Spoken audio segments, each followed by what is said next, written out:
In Atlanta, the police shooting death of a 92-year-old woman in her home is now a federal case. The FBI now looking into the raid and what led police to make it. CNN's Rusty Dornan has more. Police say it was the information from this man that led them to raid the home of 88-year-old Catherine Johnston. They say he bought drugs at the house. No way, says the man who claims to be the informant.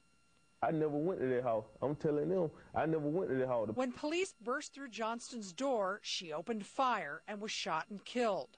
The police informant says he then got a call from officers.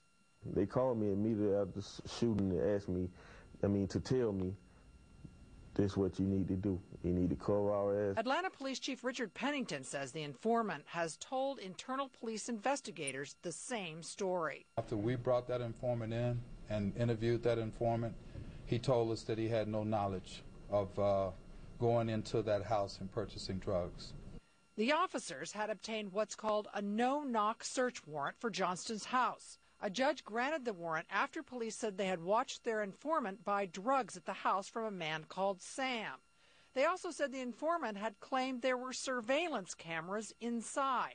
Police refused to comment on whether those cameras were found. 7 narcotics officers and a sergeant have been placed on paid leave.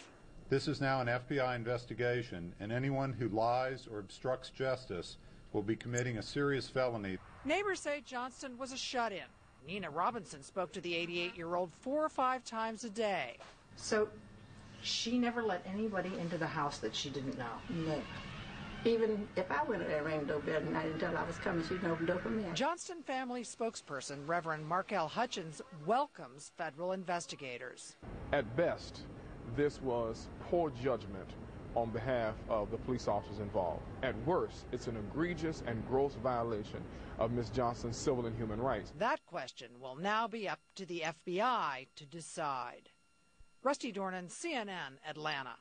Atlanta's police chief says the informant will remain in a secure place until he can be questioned by the feds. Soledad.